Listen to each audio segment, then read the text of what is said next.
membebaskanku dari belenggu dosaku. Kau Tuhan yang selamatkan jiwaku. Kini hidupku memuliakan-Mu. Ku puji, ku sembah Kau Yesus Tuhanku. Yesus, terimalah ku datang padamu dan aku berserah. Yesus, terimalah hormat, pujian dan kemuliaan.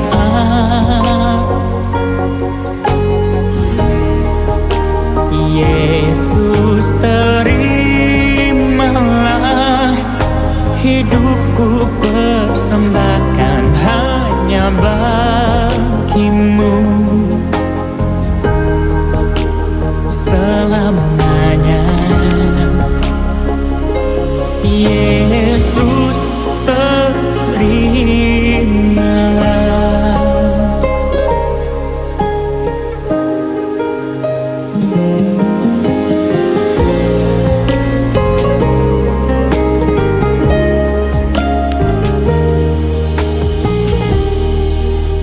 Kau yang telah mengubahkan hidupku. Kau membebaskanku dari belenggu dosaku. Kau Tuhan yang selamatkan jiwaku. Kini hidupku memuliakan-Mu.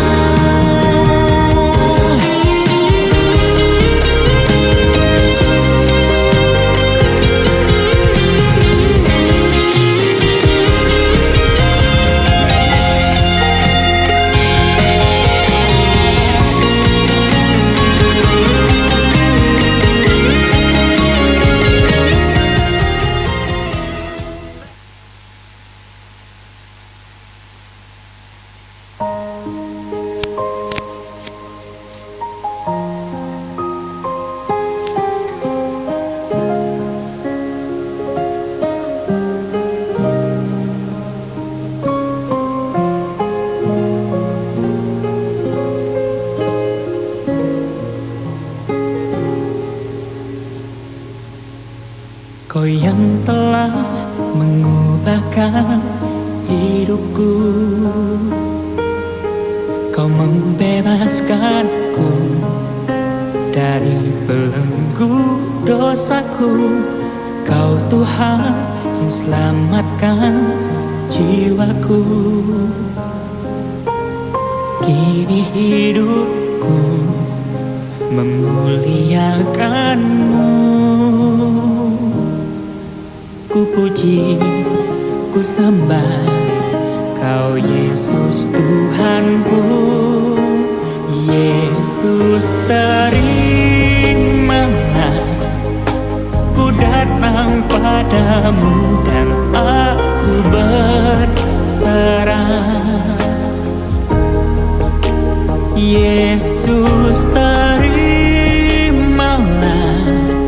hormat, pujian dan kemuliaan.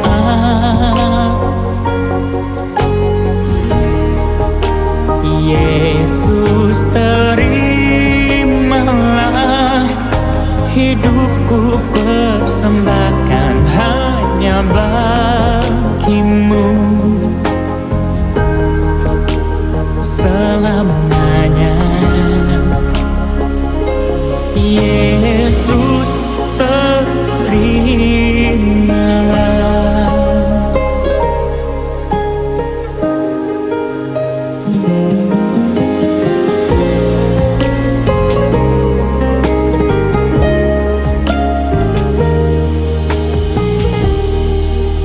Kau yang telah mengubahkan hidupku. Kau membebaskanku dari belenggu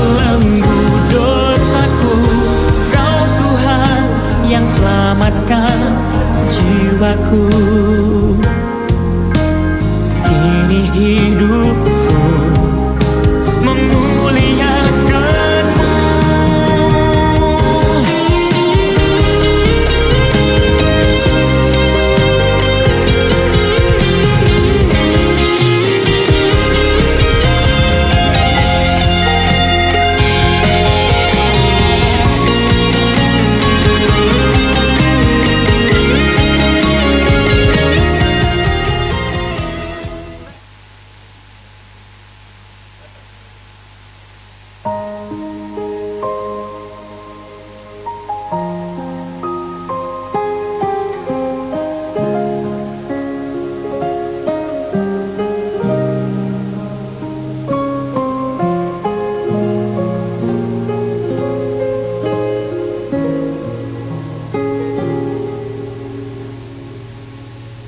Kau yang telah mengubahkan hidupku, Kau membebaskanku dari belenggu dosaku. Kau Tuhan yang selamatkan jiwaku. Kini hidupku memuliakanmu. Ku puji, ku sembah.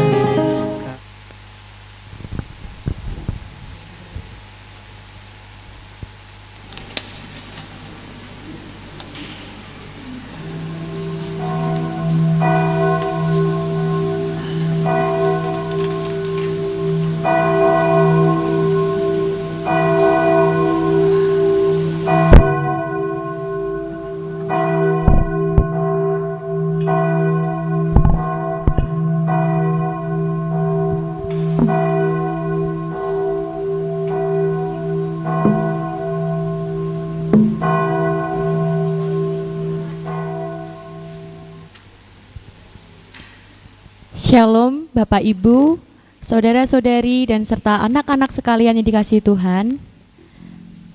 Bersyukur kita pagi hari ini boleh bersama-sama akan mempersiapkan hati, pikiran, tubuh dan jiwa kita untuk datang kepada Tuhan, memuji dan juga mendengarkan firman Tuhan. Saat teduh bagi jemaat sekalian.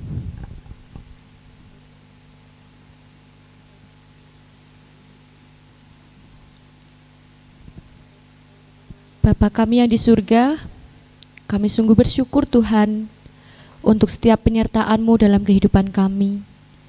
Kami boleh ada sebagaimana kami ada saat ini ya Bapa.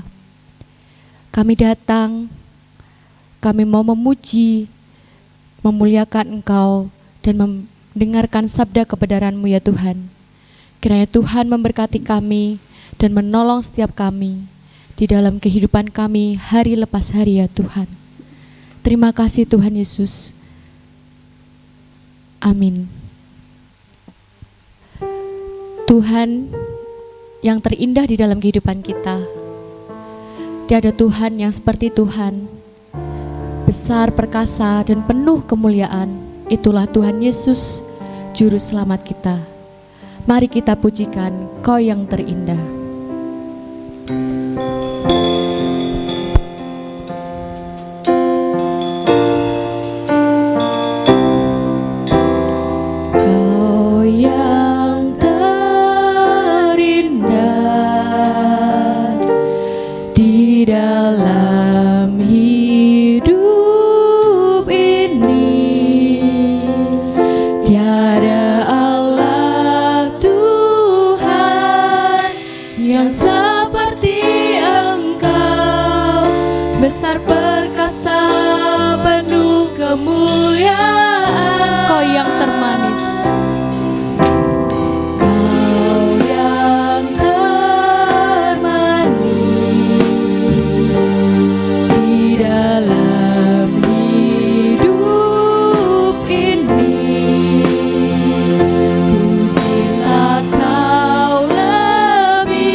Dari segalanya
berdiri. Mari kita pujikan Kau yang terindah. Kau yang terindah di dalam hidup ini ya Tuhan. Di dalam hidup ini tiada Allah Tuhan. Tiada Allah Tuhan yang seperti Engkau, besar perkasa penuh kemuliaan. Kau yang termanis, Kau yang termanis di dalam hidup ini. Ku cinta Kau lebih dari segalanya, besar kasih setiamu kepadaku. Mari pujikan, ku sembah Kau ya Allah. Ya Allahku, ku tinggikan namamu selalu ya Tuhan. Namamu selalu tiada lutut tak bertelut menyembah Yesus Tuhan Rajaku.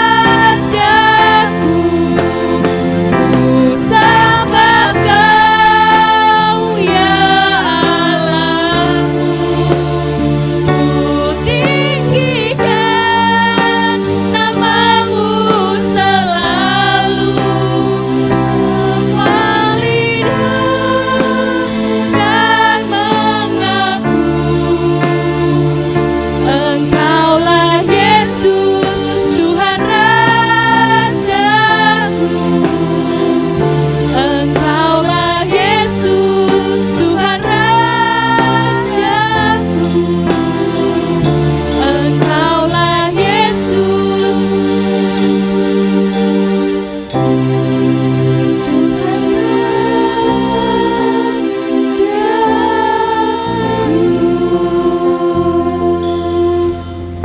Bapak, Ibu, dan Saudara yang dikasihi Tuhan, marilah kita merendahkan hati dan bersyukur atas karya kasih Allah yang telah mengantar kita semua hingga bisa menikmati hari ini untuk mengingat dan merayakan kebaikannya.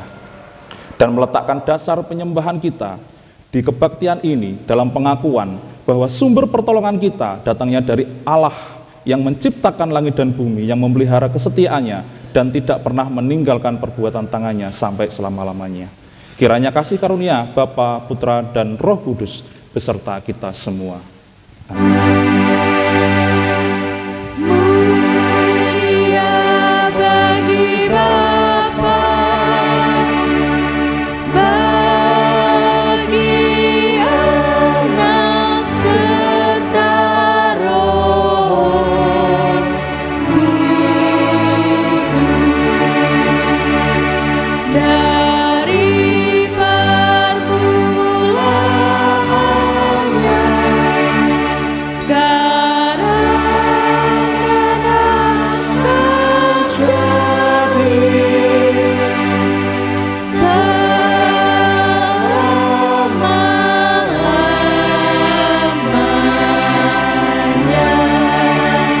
Amin.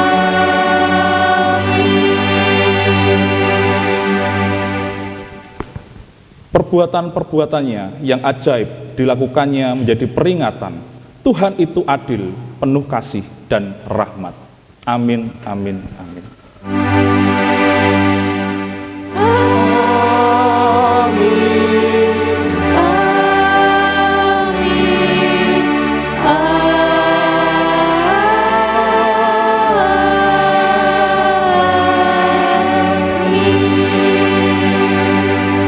Jemaat masih tetap berdiri. Kita akan memberikan sapa satu sama lain, berikan sukacita kita, berikan semangat. Kasih Allah tak berkesudahan, seperti pujian kasih Allah tak berkesudahan, selalu baru setiap pagi.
sukacitaku memanah. Sukacitaku kan menari dengan sorak-sorai memuji.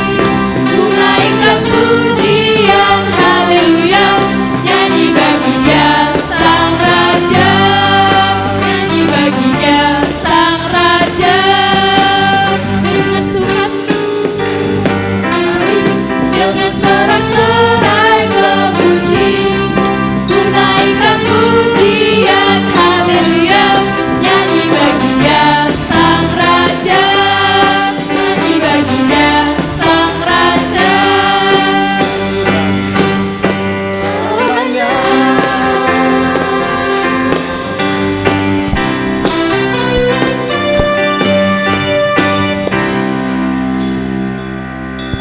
Jemaat dipersilakan untuk duduk kembali.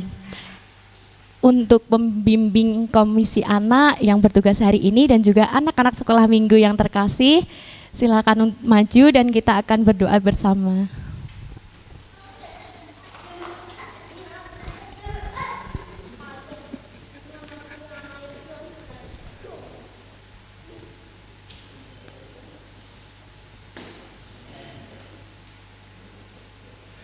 Bapak, Ibu, dan Saudara terkasih, mari kita bersama-sama kita berdoa mendoakan anak-anak kita. Mari kita berdoa. Ya Bapa yang baik, Tuhan kami yang dahsyat, yang penuh rahmat dan kasih, hari ini Tuhan, kami menyerahkan anak-anak kami, adik-adik kami, generasi kami Tuhan, ke dalam tangan-Mu, di dalam didikan-Mu, melalui sekolah minggu Tuhan. Tuntun mereka Tuhan dalam pemahaman yang benar, sehingga mereka dapat memahami nilai-nilai anugerah-Mu dalam kehidupan mereka, dan mereka dapat mewartakannya di dalam kehidupan mereka sehari-hari. Sertai mereka Tuhan, sertai mereka kesehatannya, sertai tumbuh kembangnya di dalam anugerah-Mu. Kami serahkan adik-adik kami, generasi dalam tangan-Mu yang kudus. Haleluya, amin. Ya. Selamat sekolah minggu. Selamat sekolah minggu.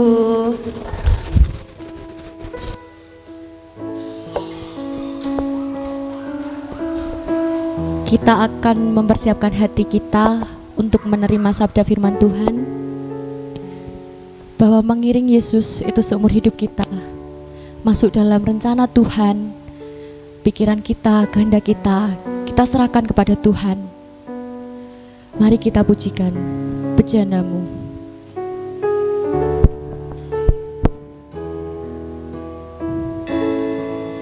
Kita pujikan mengiring-Mu seumur hidup.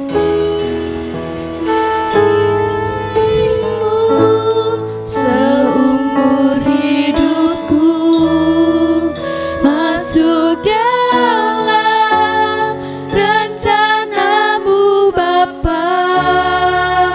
Pikiranku, kehendakku, ku serahkan padamu. Harapanku hanya di dalam-Mu. Ku kan teguh bersama-Mu Tuhan. Jadikanku bejana-Mu untuk memuliakan-Mu. Dengan segenap hati kita akan pujikan kekuatan di jiwaku, ketenangan di batinku. Kekuatan di jiwaku, Ketenangan di batinku. ketenangan di batinku. Ada dalam hadirat-Mu, ku menyembah-Mu. Tersungkurku di kaki-Mu, rasakan hadirat-Mu ya Tuhan. Tersungkurku di kaki-Mu, rasakan hadirat-Mu. Takkan ku melepaskan-Mu, Kau cahaya bagiku. Mengiring-Mu seumur Seumur hidupku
dalam-Mu. Ku kan teguh bersama-Mu Tuhan, jadikanku bejana-Mu untuk memuliakan-Mu. Mari kita satu dalam doa.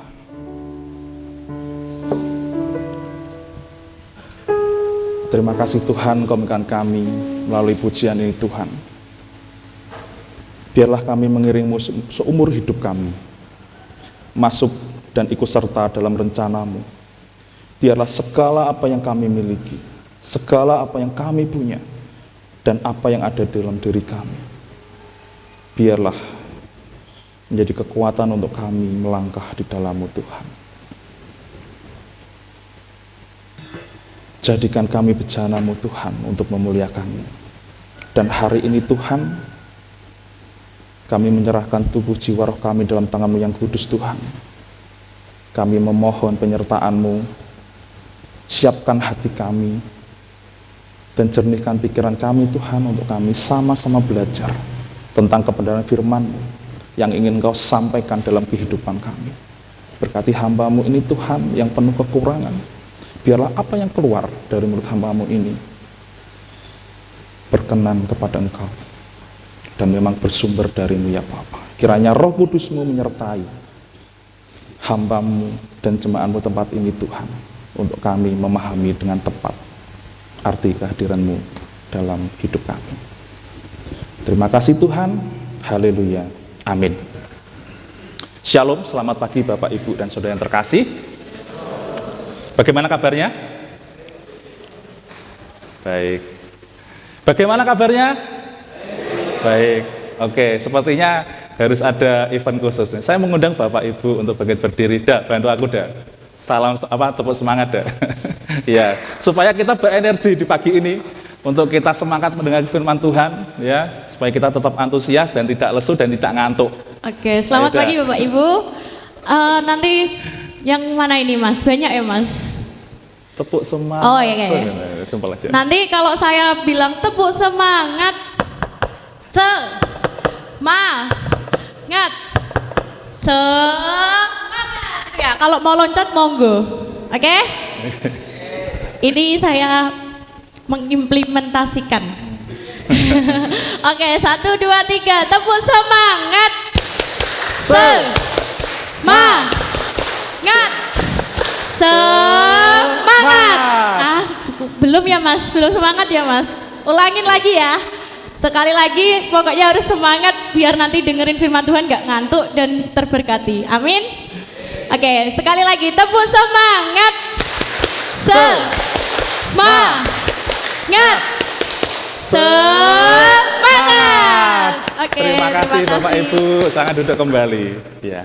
Minggu ini adalah minggu keempat di mana kita masuk dalam bulan perdamaian. Nah, tema pada minggu ini adalah 2 hati, 2 jiwa. Kita belajar dari sebuah perjalanan kisah yang menarik dari Nabi Yunus dan bagaimana pelayanan Nabi Yunus untuk menyampaikan pesan kepada sebuah bangsa yang sangat jahat. Sebelum kita masuk lebih dalam, mari kita membuka Alkitab kita dari Yunus pasal yang keempat, ya, ayat 1 sampai 11.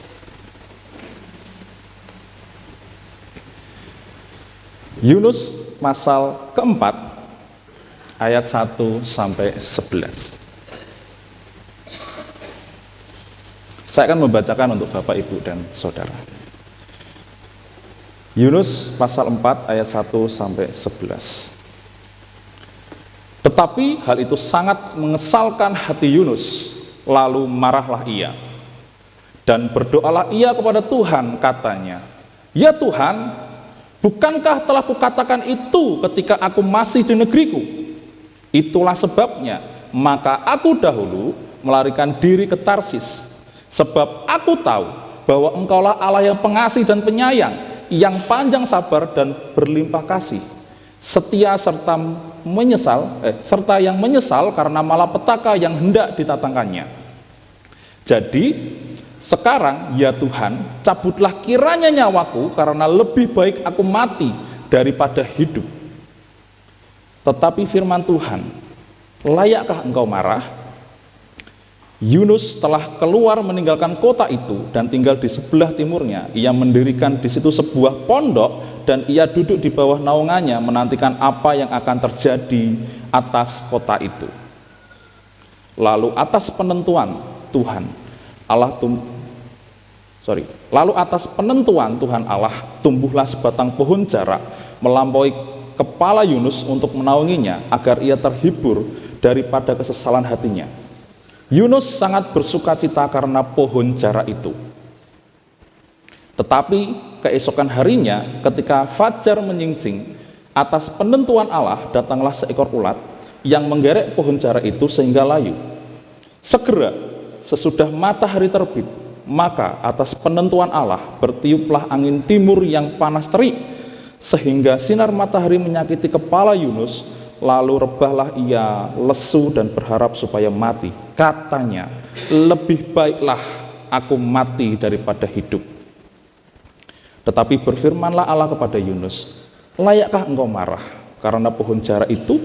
Jawabnya, selayaknyalah aku marah sampai mati. Lalu Allah berfirman, engkau sayang kepada pohon jara itu yang untuknya sedikit pun engkau tidak berjerih payah, dan yang tidak engkau tumbuhkan, yang tumbuh dalam satu malam dan binasa dalam satu malam pula. Bagaimana tidak aku sayang kepada Niniwe, kota yang besar itu, yang berpenduduk lebih dari 120.000 orang, yang semuanya tak tahu membedakan tangan kanan dari tangan kiri dengan ternaknya yang banyak. Ya, demikianlah pembacaan firman Tuhan. Ya. Pada saat ini kejahatan merajalela di tengah masyarakat. Berita utama hari-hari ini memberikan kesaksian yang dramatis tentang fakta itu. Dengan kekejaman terhadap anak, pornografi, pembunuhan, terorisme, anarki, dan kediktatoran yang kejam. Dunia tampaknya dipenuhi sampai berlimpah dengan kejahatan. Kita mendengar tragedi pemerkosaan di Palembang. Ya. Kemudian ajang PON ya, yang seharusnya penuh kegembiraan berganti penuh dengan kegeraman. Ada yang nonton Aceh versus Sulut sepak bola PON di News TV? Iya. Bagaimana kita melihat kekonyolan dipertontonkan secara nasional. Ya. Dan mungkin Bapak Ibu jika nonton mungkin terbawa situasinya di mana PON Sulut ya dicurangi oleh hakim. Kemudian karena saking emosinya pemain kemudian memukul wasit yang bertugas saat itu. Mungkin Bapak Ibu akan dengan terus terang akan rasakan itu, karena kesalahanmu. Ya. Sebuah kekonyolan yang dipertontonkan secara nasional, yang seharusnya penuh dengan kegembiraan, berganti penuh kegeraman. Kemudian seorang pendeta menganiaya keluarganya dan lain sebagainya. Membaca dan mendengar tentang peristiwa-peristiwa ini dan mungkin bahkan ada di antara kita yang sedang mengalaminya atau menjadi korban dari kejahatan. Mungkin kita mulai berpikir dan memahami perlunya penghakiman dari Allah. Kita bahkan mungkin ingin membalas dendam kepada para pelaku kejahatan itu dengan cara apa saja. Dan kita menyimpulkan bahwa mereka terkutuk dan berada di luar jangkauan dari kesempatan untuk mendapatkan keselamatan. Tetapi andai kata di tengah-tengah situasi dan pemikiran itu, ya, Tuhan memberikan kesempatan kepada kita dan menyuruh kita membawa sebuah berita Injil kepada orang-orang yang paling berdosa itu, bagaimana respon Bapak, Ibu, Saudara, dan saya? Yunus diberikan tugas seperti itu. Niniwe adalah ibu kota Asyur, sebuah kerajaan besar tetapi jahat. Ya, hal ini sudah disampaikan oleh Pendeta Emeritus Yanti Dirja di minggu yang pertama, bagaimana kejahatan bangsa itu sungguh sangat luar biasa. Sebuah kerajaan besar tetapi jahat, musuh Israel yang paling ditakuti. Orang-orang Asyur memamerkan kekuasaan mereka di hadapan Allah, dan dunia melalui sejumlah tindakan yang sangat kejam tanpa perasaan. Karena itu ketika Yunus mendengar Allah menyuruhnya pergi ke Asyur dan menyuruhkan sebuah seruan dari Allah kepada bangsa itu, yaitu mungkin saja sebuah seruan pertobatan dan penghakiman jika mereka tidak bertobat, Yunus justru lari ke arah yang berlawanan. Dalam kisah Yunus ini, mulai dari pasal yang pertama sampai yang keempat, kita ditunjukkan sebuah sikap yang realistis terhadap situasi yang dihadapi. Ada ketaatan, namun juga ada keengganan yang sangat luar biasa untuk melaksanakannya.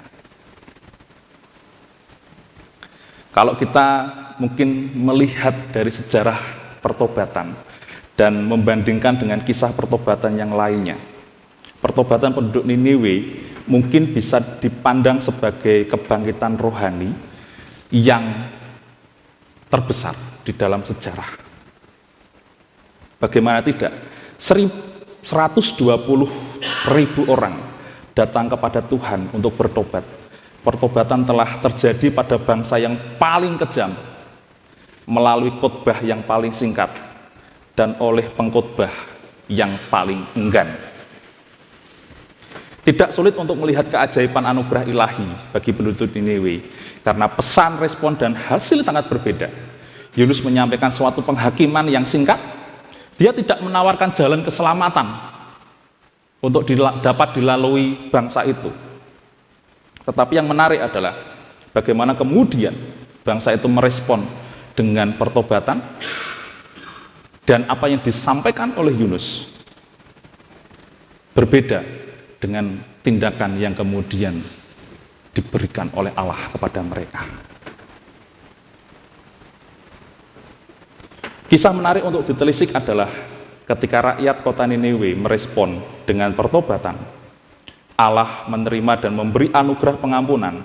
Justru Yunus yang seorang nabi dan perantara yang dipercaya oleh Allah malah marah kepada Allah yang memberi rahmat.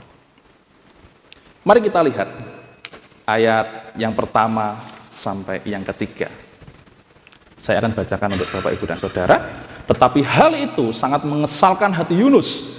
Lalu marahlah ia, dan berdoalah ia kepada Tuhan, katanya, "Ya Tuhan, bukankah telah kukatakan itu ketika aku masih di negeriku? Itulah sebabnya maka aku dahulu melarikan diri ke Tarsis, sebab aku tahu bahwa Engkaulah Allah yang pengasih dan penyayang, yang panjang sabar dan berlimpah kasih, setia serta yang menyesal karena malapetaka yang hendak didatangkannya. Jadi sekarang, ya Tuhan, cabutlah kiranya nyawaku, karena lebih baik aku mati daripada hidup." Sebuah kekesalan dan kemarahan yang sangat luar biasa. Bahkan Yunus meminta Tuhan untuk mencabut nyawanya. Ya. Mungkinkah kita pernah dalam situasi ini? Ya. Saya berharap kita tidak pernah marah kepada Tuhan sampai seperti ini. Apa yang membuat Yunus begitu marah kepada Tuhan? Mungkin ada Bapak Ibu yang ingin menebak atau ingin memberikan jawaban, atau ada yang lebih Bapak Ibu sudah mengetahui. Apa yang membuat Yunus begitu marah kepada Tuhan? Ya. Baik. Yaitu perbedaan persepsi dan sikap hati mengenai keputusan Allah yang memberi pengampunan kepada rakyat Niniwe. Kita dapat melihat pada ayat 2, dalam doa Yunus menunjukkan bahwa Yunus paham akan natur dan sifat Allah. Yunus mengetahui kebaikan Tuhan. hanya saja dia tidak bisa menerima jangkauan dari kebaikan itu. Dia sukar mencerna mengapa Allah yang baik memberikan hal-hal yang baik kepada orang-orang yang jahat. Yunus gagal memahami kebaikan Tuhan bagi orang-orang yang tidak baik. Begitu juga dengan kita, kadang-kadangnya kita seperti ini. Walaupun dia tahu bahwa pertobatan selalu direspon Tuhan dengan penyesalan dan anugerah. Ya. Di dalam kisah ini Yunus tidak putus harap untuk mempertahankan prinsipnya. Dalam kekesalannya, dia sengaja menunggu di luar kota. Ya. Kurang lebih selama 40 hari, pada masa tenggang yang diberikan, yaitu terdapat pada ayat 5, Yunus berharap siapa tahu malapetaka masih bisa menimpa kota itu. Pilihan untuk tinggal di luar tembok kota mungkin dimaksudkan sebagai upaya untuk menyelamatkan dirinya apabila hukuman dari Allah itu benar-benar terjadi dan menimpa atas kota Niniwe. Namun yang terjadi adalah dalam persepsi itu, dalam kekerasan hatinya, tetap keliru. Justru yang terjadi bukan penghukuman, bukan kutukan, bukan penghancuran. Tuhan tidak membalikkan kota itu, tetapi Tuhan memberikan anugerah dan pengampunan terhadap rakyat Niniwe. Hal itu menunjukkan betapa tidak lazimnya respon Yunus terhadap pertobatan penduduk Niniwe. Dilihat dari ukuran apapun, ya, sikap Yunus tampaknya sudah melewati semua batasan dan sangat keterlaluan dan sangat tidak masuk akal. Mungkinkah respon itu karena integritasnya sebagai nabi dipertaruhkan karena nubuatnya, ya, nubuatnya yang pernah disampaikan, yaitu di pasal 3 di ayat 4 tidak terjadi? Ataukah Yunus memandang rakyat Niniwe tidak berhak menerima pengampunan karena kejahatannya? Atau Yunus gagal memahami hati dan niat Allah dalam pengutusannya? Ada beberapa hal yang mungkin bisa kita tangkap dari apa yang terjadi dengan Yunus sehingga gagal memahami sikap hati dan tindakan Allah. Yang pertama, Yunus melupakan sifat Allah yang adil namun penuh kasih dan rahmat. Saya ulangi lagi, yang pertama, Yunus melupakan sifat Allah yang adil namun penuh kasih dan rahmat. Keyakinan Yunus bahwa orang jahat harus dihukum oleh Tuhan memang benar, namun tidak selaras dengan pengalaman hidupnya sendiri. Pelarian dari panggilan mengungkapkan keburukannya. Bahkan kalau kita mungkin mengingat kembali khotbah di pasal 1, bahkan di mata orang-orang asing di kapal, sikap Yunus tersebut sama sekali tidak dapat diterima. Jika Tuhan selalu menghukum orang jahat, bukankah Yunus seharusnya menjadi objek pertama dari murka Allah? Karena ia kabur dari tanggung jawabnya? Dan bagaimana mungkin seorang yang baru saja bersyukur atas kasih karunia Tuhan karena diselamatkan dari kematian, kini justru mempersoalkan kasih karunia itu?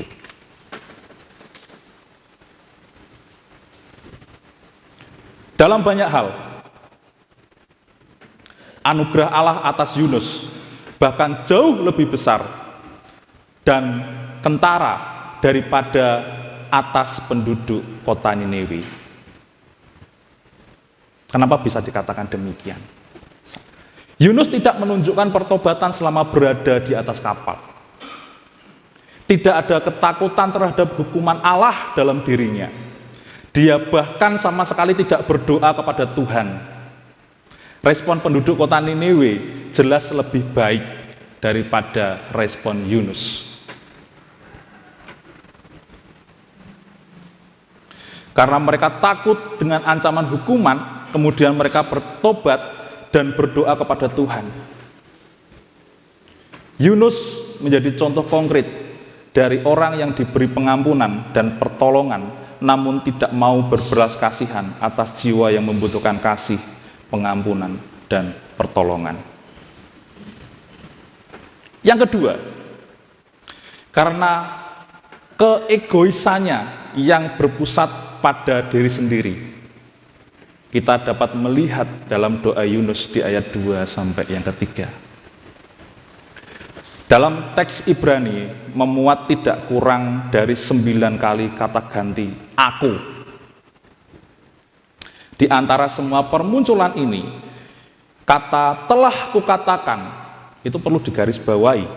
Dari kata tersebut dapat dilihat bahwa pada awalnya Yunus mungkin sempat berdialog atau bahkan berdebat dengan Tuhan. Perkataan Tuhan datang kepada Yunus. Kita lihat di pasal 1 ayat 1. Namun Yunus pun mengutarakan perkataannya kepada Tuhan. Di pasal 2 ayat 2. Perkataan Tuhan dengan perkataan Yunus. Yunus merasa berhak untuk berdebat dengan Tuhan. Dia merasa berhak untuk menjadikan perkataannya sebagai standar yang kedua setelah standar perkataan Allah.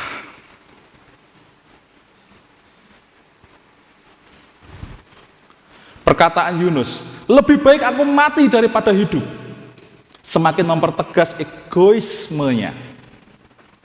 Ukuran baik atau tidaknya sesuatu ditentukan oleh dirinya sendiri. Bagi dia kematian lebih nyaman daripada sebuah kehidupan yang tidak sesuai harapan dan pikirannya. Pendeknya, kenyamanan telah diletakkan di atas kebenaran. Itulah ciri-ciri orang yang berpusat pada dirinya sendiri. Yang ketiga, Yunus gagal memahami nilai manusia bagi Allah. Kesalahan utama dalam diri Yunus adalah konsepnya yang rendah tentang penduduk Niniwe. Bagi dia, mereka tidak lebih daripada sampah dunia yang perlu dimusnahkan karena kejahatannya. Tidak ada yang baik dalam diri mereka, tidak ada alasan yang rasional untuk mempertahankan kehidupan mereka. Kesalahan inilah yang hendak dikoreksi Tuhan, yang kemudian dijelaskan secara rinci di ayat 6 sampai yang ke-11. Mungkin ada yang bisa bantu untuk membacakan ya, ayat yang ke-6 sampai ayat yang ke-11. Nah. Mungkin teman-teman yang di atas, monggo.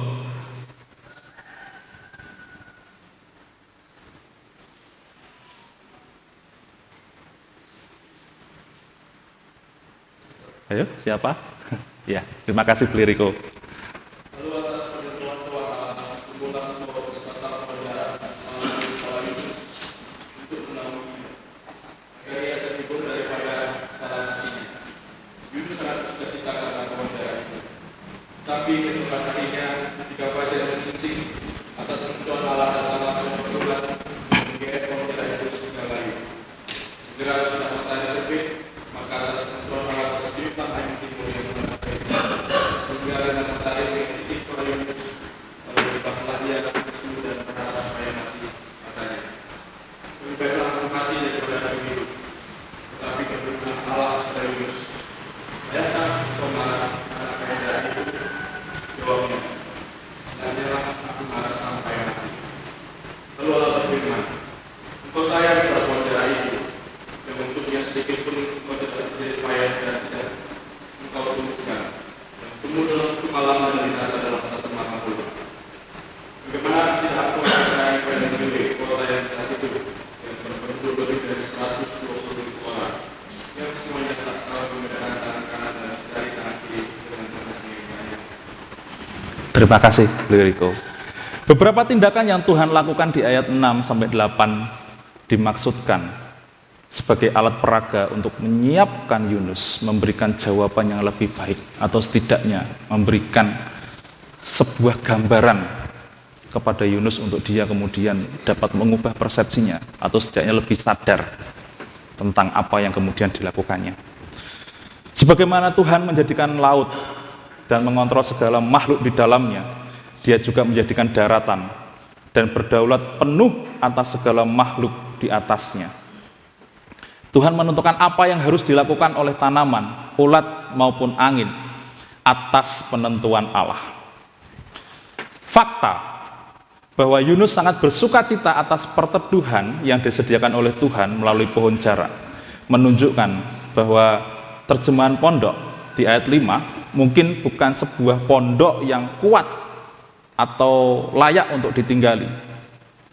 Mungkin Yunus hanya sekedar merangkai tangkai-tangkai seadanya, ya, kemudian memakai tanaman-tanaman di sekitarnya sebagai tempat berteduh. Tuhan lalu menyediakan sesuatu yang lebih baik melalui pohon jarak. Dan dapat dilihat Yunus sangat terhibur dan bersukacita dengan hal itu. Sengat sinar matahari tidak lagi membakar kepala dan tubuhnya. Namun situasi ini hanya bertahan sehari saja. Tuhan mengirimkan ulat untuk menggerogoti tanaman tersebut. Tanaman ini sama sekali tidak berdaya terhadap serangan seekor ulat kecil. Dalam sekejap tanaman itu pun layu. Dan untuk memperparah keadaan, Tuhan mengirimkan angin timur yang panas. Dan kini, di dalam situasi tersebut, Yunus malah lebih parah daripada sebelumnya. Tidak ada perteduhan dari tanaman jarak. Dan selanjutnya ada masalah baru.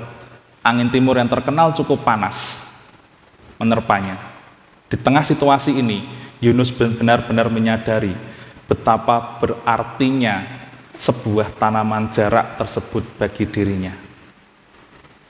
Kematian tanaman ini bahkan mendorong dia untuk berkeinginan mati juga. Karena dia mungkin di saat itu mengasihi tanaman itu. Pada momen inilah Tuhan mengulang pertanyaan. Kita lihat di ayat yang ke-9. Kalau sebelumnya pertanyaan-pertanyaan yang hampir sama pernah diutarakan oleh Tuhan, yaitu pada ayat yang keempat, tetapi tidak digubris oleh Yunus. Kini Yunus terpaksa menjawabnya. Sekali lagi, kita dapat melihat sebuah egoisme. Egoisme Yunus muncul ke permukaan. Dia merasa berhak untuk marah. Dia cenderung menjadikan perasaannya sebagai ukuran kebenaran. Tanpa disadari oleh Yunus, pertanyaan tersebut dimaksudkan oleh Tuhan sebagai sebuah strategi retoris yang tak terbantahkan. Kemarahan dalam jawaban Yunus hanya mempertegas poin yang ingin diajarkan oleh Tuhan. Intinya, terletak pada perbandingan nilai antara pohon jarak di mata Yunus dan penduduk Niniwe di mata Tuhan. Yunus tidak dapat menerima kematian tanaman jarak yang dia sendiri tidak berkontribusi apapun. Dia menganggap berharga tanaman itu hanya karena dia mendapatkan keuntungan, bukan karena dia benar-benar cinta dan merawat tanaman itu. Dia tidak melakukan apapun bagi tanaman itu. Tanaman jarak tersebut juga hanya bertahan sehari. Itu hanya sebuah tanaman liar dengan masa hidup yang sementara. Kalaupun tanaman ini mati, apakah Yunus peduli? Saya merasa tidak. Dia hanya peduli karena dia kehilangan keuntungan dari tanaman itu. Dia tidak dapat berteduh lagi di bawahnya, dan dia tidak mendapatkan naungan lagi dari tanaman tersebut. Bukan karena tanamannya. Dari perspektif Allah, kecintaan Yunus terhadap pohon jarak ini terlihat sangat aneh. Tidak masuk akal. Terutama jika dikontraskan dengan keinginan Yunus agar kota Niniwe ditunggang balikkan dan dihukum oleh Allah. Bukankah kalau kita kemudian berlogika, seandainya penghukuman itu dilakukan, akan ada jauh lebih banyak kematian daripada kematian tanaman itu? Bukankah kerugian yang ditimbulkan lebih jauh, lebih banyak daripada tanaman itu? 120.000 orang akan mati. Jutaan binatang akan menjadi bangkai.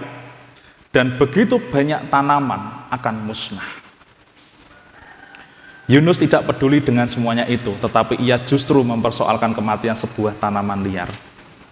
Betapa aneh pemikiran itu. Egoisme seringkali membuat banyak orang memandang rendah sesamanya.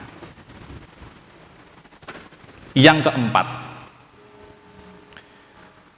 Yunus kurang berbelas kasihan. Kita dapat melihat di ayat yang ke-11, ungkapan tidak tahu membedakan tangan kanan dan tangan kiri, menyiratkan pengetahuan moral yang sangat rendah dari penduduk Niniwe. Mungkin jika kita mempertimbangkan faktor ini, ya, dan Yunus juga mempertimbangkan faktor ini, Yunus seyogyanya tidak bersikap terlalu keras terhadap mereka. Mereka memang layak untuk mendapat pukulan, ya. Tetapi mereka juga berhak menerima anugerah, sebab mereka tidak benar-benar mengetahui apa yang mereka perbuat. Kejahatan bagi mereka sudah menjadi kebiasaan, dan hal itu dianggap lumrah, sehingga mereka melakukan kejahatan dianggap biasa dan menjadi kebiasaan. Sehingga kejahatan bukan dipandang suatu momok yang sangat menakutkan, tetapi menjadi hal yang biasa untuk dilakukan.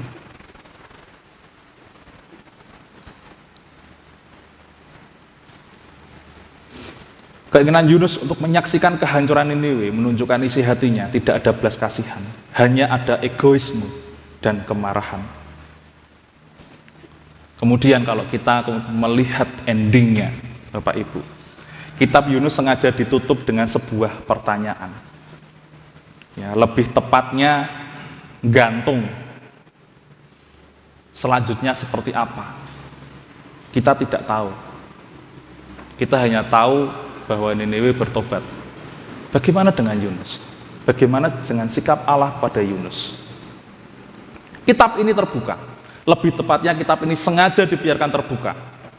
Yang harus menjawab pertanyaan ini bukan hanya Yunus, melainkan semua saat ini sebagai pembaca. Seberapa berhargakah jiwa-jiwa orang-orang yang terhilang di mata kita, di mata Bapak, Ibu, dan saya? Di era saat ini, kebanyakan dari kita menangis atas kematian binatang kesayangan, atau ketika sebuah benda yang mempunyai nilai sentimental atau sejarah pecah atau hilang. Tetapi pernahkah kita menangis karena fakta bahwa seorang teman, kerabat keluarga, orang-orang di sekitar kita ada yang jatuh dalam dosa, jauh dari Allah, bahkan ada yang tidak mengenal Allah dan anugerahnya? Betapa mudahnya kita lebih sensitif terhadap kepentingan kita sendiri daripada terhadap kebutuhan rohani dan keselamatan jiwa orang-orang di sekitar kita. Kita semua pasti berharap sebagai orang percaya, kita harus memiliki respon yang berbeda. Tidak seperti Yunus. Jangan menjadi umat Allah yang apatis. Mari responi ajakan Allah melalui keterlibatan kita dengan kesungguhan dan ketaatan kita. Hal itu berperan sangat penting dalam menumbuhkan nilai-nilai dari anugerah kasih karunia Allah. Mengingatkan kembali tema besar pada bulan perdamaian ini, Gratia Excedit Terminos, atau anugerah mengatasi batas. Ya, ini akan dibawakan oleh Pendeta Rudianto di ibadah minggu selanjutnya, yaitu mengatasi batas manusiawi kita. Batas akal dan logika kita untuk kita bersama-sama dengan Allah menjadi perantara bagi yang lain sesuai dengan hatinya dan kerinduannya. Dalam hal ini, kita menjadi orang percaya, bukan hanya mendengar kabar anugerahnya dan menerima untuk diri sendiri, namun juga harus siap untuk mempraktekkan dan menghidupinya, serta menjadi kepanjangan tangannya dalam situasi apapun. Amin. Selamat hari Minggu, Tuhan memberkati. Mari kita bersama berdoa.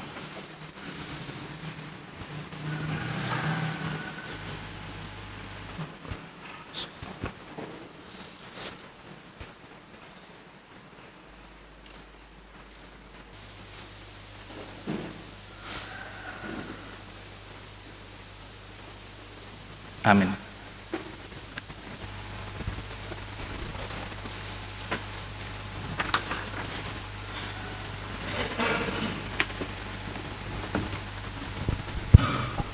Saya mengajak Bapak, Ibu, dan jemaat untuk bangkit berdiri.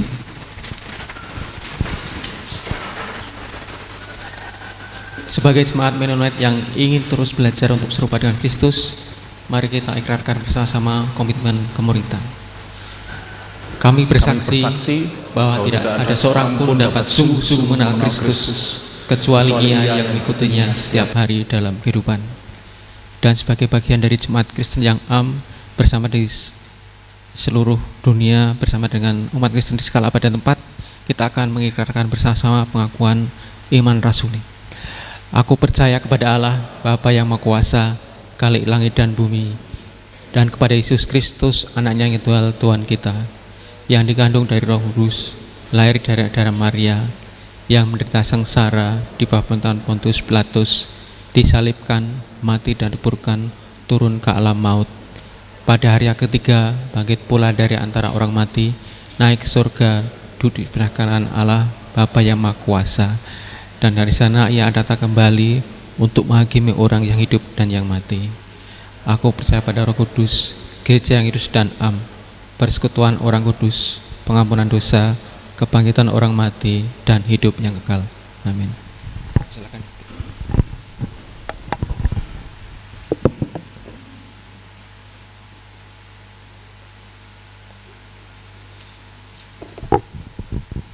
Shalom, selamat pagi Bapak Ibu.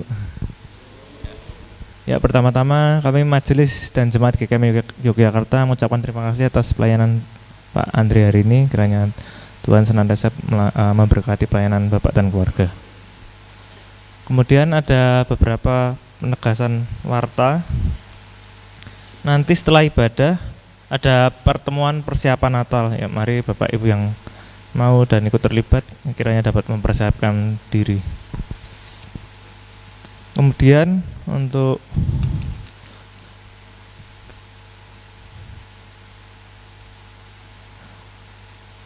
hari Minggu tanggal 6 Oktober akan diadakan perjamuan kudus.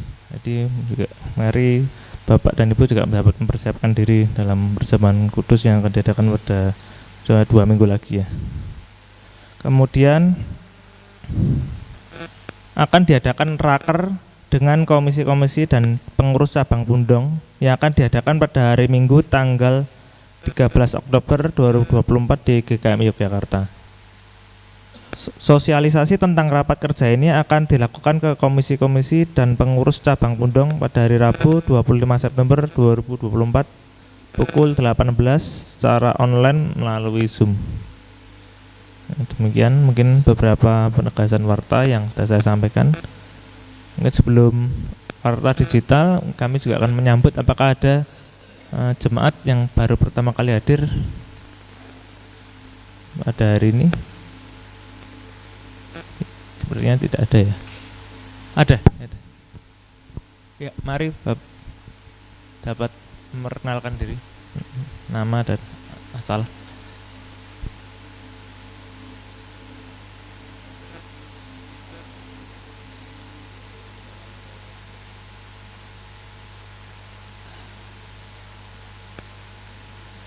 Oh ya.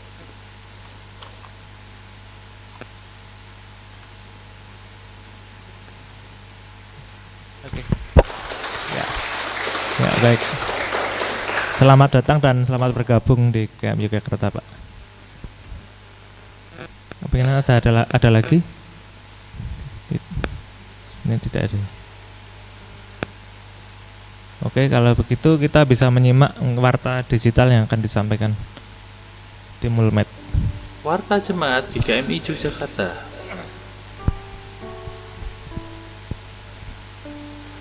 Kebaktian umum Minggu 29 September 2024 pukul 8 pagi dengan tema Gratia Excedit Terminus, Anugerah Mengatasi Batas, yang akan dilayani oleh Pendeta Rodianto.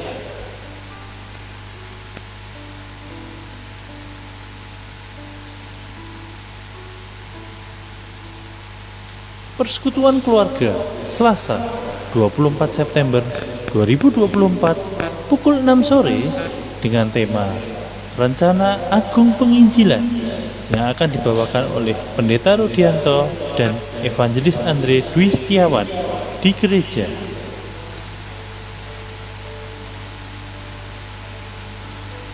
Persekutuan Komisi Perempuan Priscilla Kamis 26 September 2024 pukul 5 sore dengan tema Dua Hati, Dua Jiwa, yang diambil dari Yunus 4 dan akan dibawakan oleh Ibu Ajeng di rumah Ibu Taja. Berikut adalah jadwal kegiatan Komisi Anak, Persekutuan Remaja, dan Persekutuan Pemuda. Persekutuan Pemuda dan Remaja Sabtu 28 September 2024 pukul 4 sore dengan tema Hidup Baru dalam Kristus, yang akan dibawakan oleh Evangelis Andre Dwi Setiawan di gereja.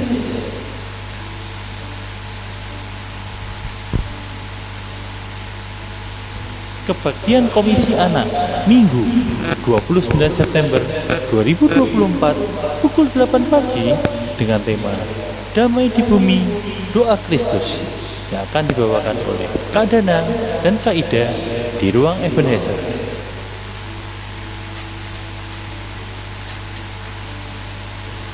Mari kita simak persembahan KMI Yogyakarta dan KMI Yogyakarta Cabang Pondok.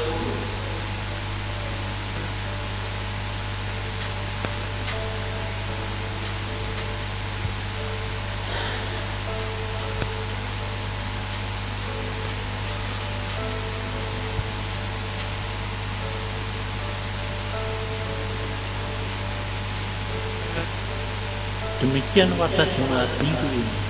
Tuhan Yesus memberkati.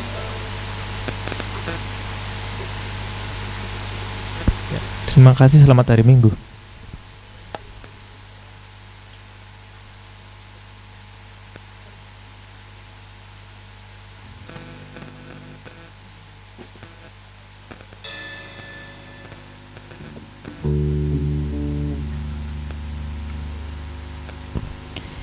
Kita akan memberikan persembahan untuk Tuhan. Bapak Ibu bisa masuk maju ke depan untuk memasukkan di kotak persembahan, dan kita akan pujikan Ku Berikan Hatiku.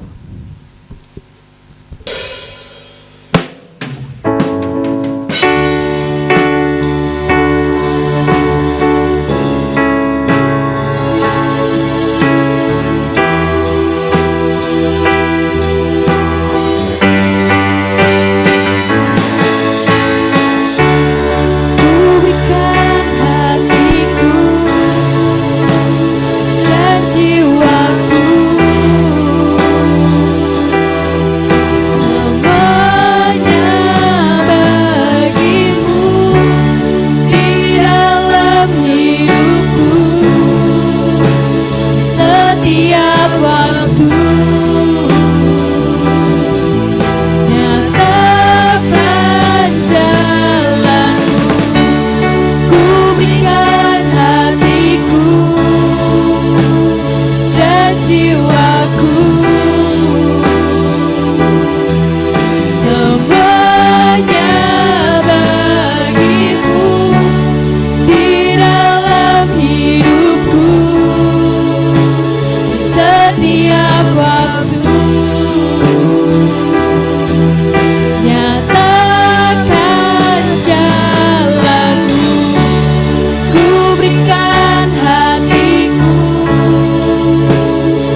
siapkan hati kita untuk berdoa. Kita akan pujikan berserah kepada Yesus.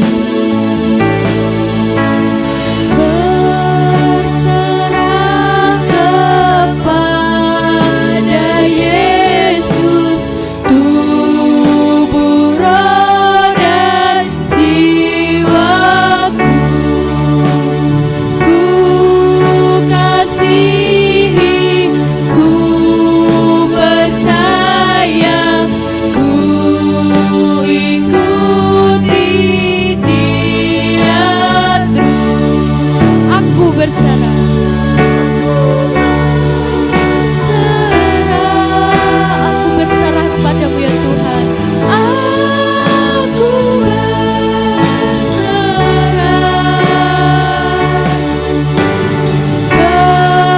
kepadamu, Juru Selamat. Aku berserah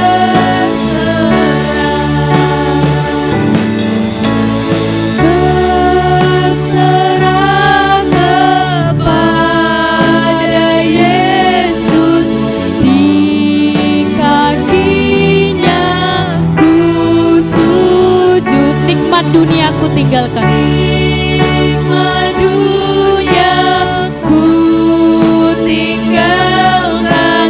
Tuhan terima anakmu. Mari kita pujikan. Aku berserah. Aku berserah. Aku berserah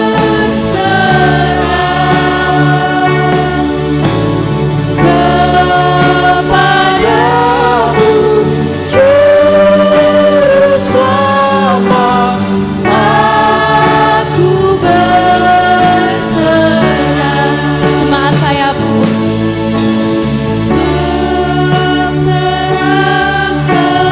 kepada Yesus, ku berikan diriku.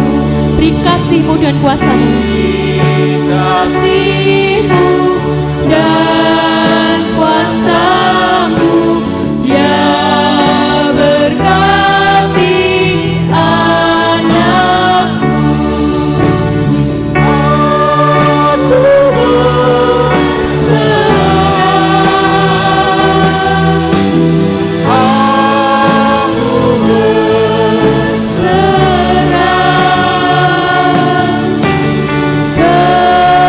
kepadamu, Juru Selamat. Aku berserah. Jemaat saya minta untuk berpuji Tuhan. Aku berserah. Aku berserah. Aku berserah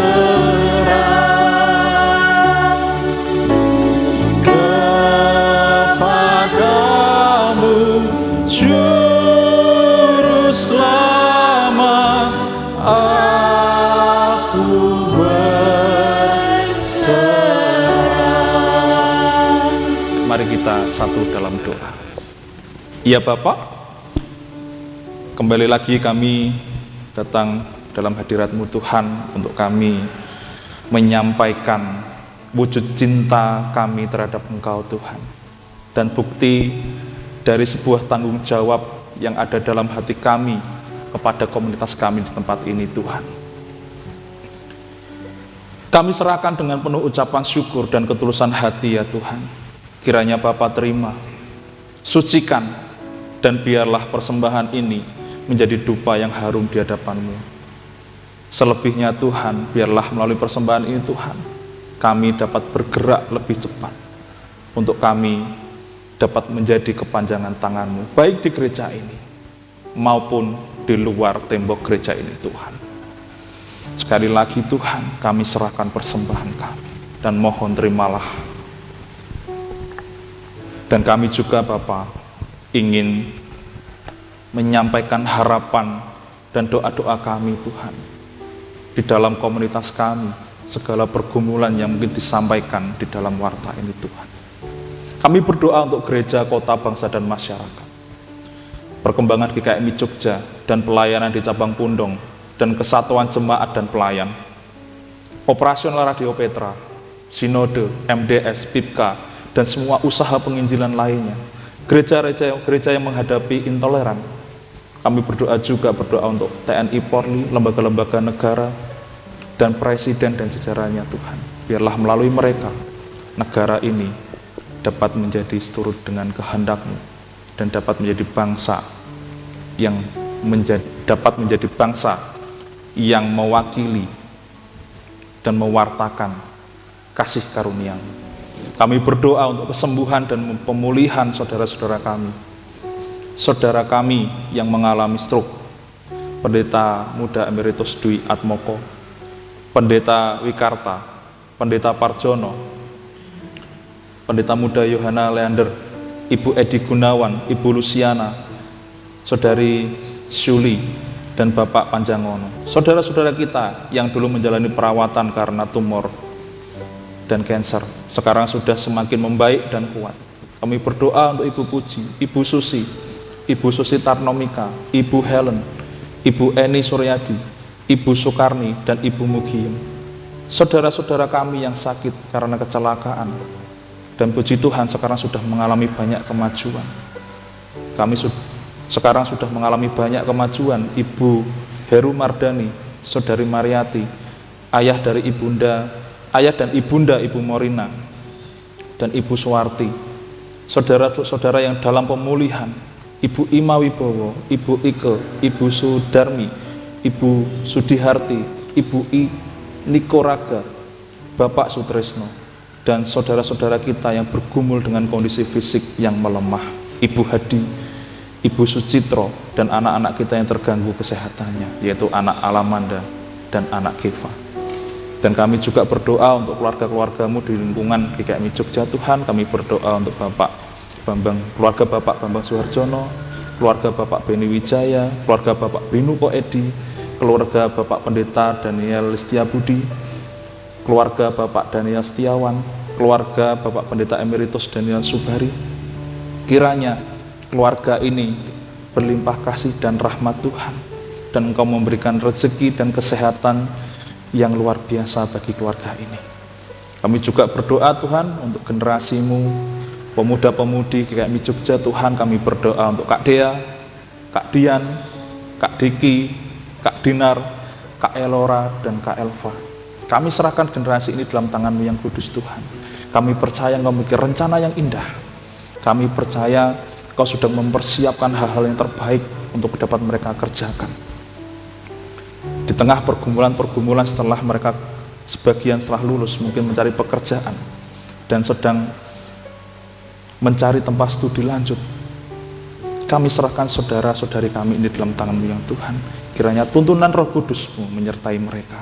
Dan kami berdoa untuk mahasiswa yang sedang koas dan mahasiswa yang sedang membuat skripsi atau tesis. Tuntun mereka Tuhan. Kuasa-Mu lebih besar atas kehidupan mereka, sehingga mereka tidak merasa sendiri, mereka tidak stres dengan apa yang dihadapinya sekarang, sehingga mereka dapat mengerjakan tanggung jawabnya dalam membuat tesis maupun skripsi dengan penuh sukacita dan penuh ucapan syukur sebagai bentuk tanggung jawab untuk menyelesaikan studinya. Dan kami berdoa Tuhan untuk pengelolaan rumah hibah Poncowinatan. Biarlah rumah ini menjadi berkat bagi kami, dan terlebih Tuhan dapat menjadi alat untuk kami dapat memberitakan kabar baik. Dan kami berdoa Tuhan untuk saudara-saudari kami yang ulang tahun, baik di minggu ini maupun minggu yang akan datang. Kami berdoa untuk Bapak Dika, kami berdoa untuk Bapak Wibowo Budi Setiawan, kami berdoa untuk Saudari Cita, dan kami berdoa untuk Saudari Ineke. Kiranya momen bertambahnya umur mereka Tuhan, mereka semakin mengingat bahwa perkenanan-Mu, penyertaan-Mu nyata atas hidup mereka, dan mereka semakin diberkati dalam kesehatannya, diberkati di dalam setiap karya yang mereka kerjakan. Demikian Tuhan, doa kami yang jauh dari sempurna ini, dan kami ingin menyempurnakan doa kami dengan doa yang Engkau ajarkan. Bapa kami yang di surga, dikuduskanlah namamu, datanglah kerajaan-Mu, jadilah kehendak-Mu di bumi seperti di surga. Berikanlah kami pada hari ini makanan kami yang secukupnya, dan ampunilah kami akan kesalahan kami, seperti kami juga mengampuni orang yang bersalah kepada kami. Dan janganlah membawa kami ke dalam pencobaan, tetapi lepaskanlah kami daripada yang jahat, karena Engkaulah yang mempunyai kerajaan dan kuasa dan kemuliaan sampai selama-lamanya. Amin. Sejatinya kita telah ditebus Tuhan dengan darahnya yang kudus. Saya undang Bapak Ibu jemaat sekalian untuk bangkit berdiri sebelum kita meninggalkan ruang ibadah ini, dan dimanapun kita berada, kemanapun kaki kita melangkah, Tuhan itu selalu menyertai kita, dan di situ juga berkat pertolongan, dan kita juga menjadi berkat bagi banyak orang di setiap langkah-langkah kita. Mari kita pujikan Kami Terima.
Bapak, Ibu, dan Saudara yang terkasih, Sebelum kita kembali dalam kehidupan kita masing-masing dan mewartakan kasih-Nya dalam kehidupan kita, marilah kita terima berkat dari Tuhan. Semoga Tuhan, sumber damai sejahtera, Gembala Agung yaitu Yesus Tuhan kita, kiranya memperlengkapi kamu dengan segala yang baik untuk melakukan kehendak-Nya dan mengajarkan di dalam kita apa yang berkenan kepadanya melalui tuntunan firman-Nya. Oleh Yesus Kristus, terimalah berkat kasih-Nya bagi kamu sekalian. Amin.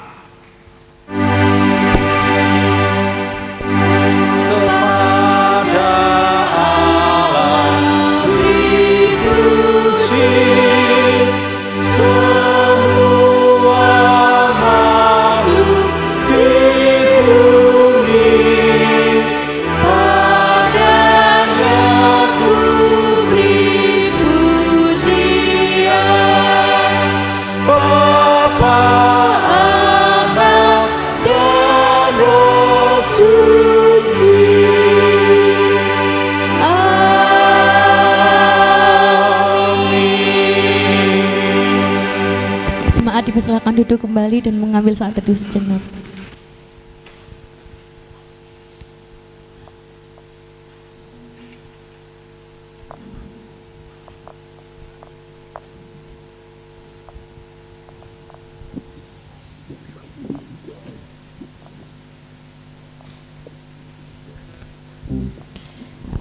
Selamat hari Minggu, selamat bersaksi, Tuhan Yesus memberkati.